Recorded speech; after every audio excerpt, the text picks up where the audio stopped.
Silver City lies in western Iowa over in Mills County, and at last census count, that population was just 245.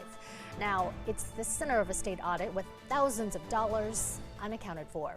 A special investigation uncovered more than $65,000 in improper or unsupported disbursements. An audit shows a city credit card assigned to the city clerk was used to spend some of that money. It went for things like t-shirts, outdoor apparel, pillows, Google games, shoes, utility bills, Groupon deals, and more. So to talk all about what happened, we're joined by State Auditor Rob Sand. Rob, thanks for joining us this afternoon. First, let's just start about what's going on in Silver City. How was this all uncovered? Sure. Thanks for having me, Janae. Pretty straightforward. When local entities, cities, counties, and state employees know of something that's going on that they believe is significant irregularity, they're supposed to report it to our office by law.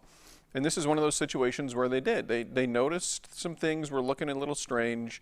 They dug in a little bit, figured out that what was getting purchased with these taxpayer dollars wasn't appropriate. Either placed on administrative leave or fired the clerk, and then reported that to our office. And we've now finished our investigation and released the report. So this is what we've uncovered, or what the audit has uncovered. I mean, tens of thousands of dollars. We just talked about what a small community that is. So these dollars, I mean, they're going to be missed in a small community like that. Yeah, and this is a really tough situation for these little towns like this, because often the city clerk is somebody who has been in that town for decades. She's a neighbor, to the people that she's stealing from. And when you see this happen, it's one of those things that can really undermine people's trust in their own government, even in their own city, which is really hard to get back once it's gone. When you talk about not just then uncovering the unaccounted for dollars, but then going forward, you always have some suggestions, right, of what the city can do, what other entities can do when they're talking about misspent money. Yeah, one of the chief things that they can do is segregation of duties, right? We talk always about checks and balances in our system of government. It's one of the ways we prevent people from abusing their power.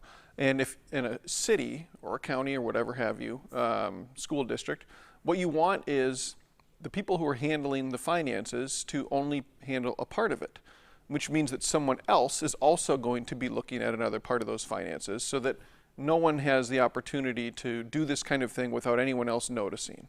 And so that's a recommendation that we regularly make. I want to take a step back though and make a larger recommendation that we've been pushing for years. And that is a recommendation to the Iowa legislature that we finally make the change for large scale embezzlement of taxpayer money to make it a crime that you have to go to prison for. Mm-hmm. Right now, we oftentimes see people steal 5, 6 figures of taxpayer money and end up getting probation. That's not going to deter anyone from doing this in the future, because it's going to look like a loan, basically. Yeah, it's basically just like you're talking about, maybe a slap on the wrist. Right. We were talking just before this, I mean, you say, how can something like this happen? How can someone who's a trusted city official end up getting away with tens of thousands of dollars? Yeah, and I think, to me, the way I personally think about that is, none of us are perfect. We're all sinners. You take the wrong person, put them in the wrong situation, they might do a thing like this. I don't know if there were personal stressors in her own life that led her to make this choice. There's lots of people who would never, ever do a thing like this. But the truth is that we all make some mistakes in our lives, and that we need to be held accountable for them, and this is a part of that process for these kinds of mistakes. Okay, an audit uncovering about $65,000 unaccounted for in the small community in Mills County. Rob, thanks for joining us. We'll have much more on the News at 4 after this.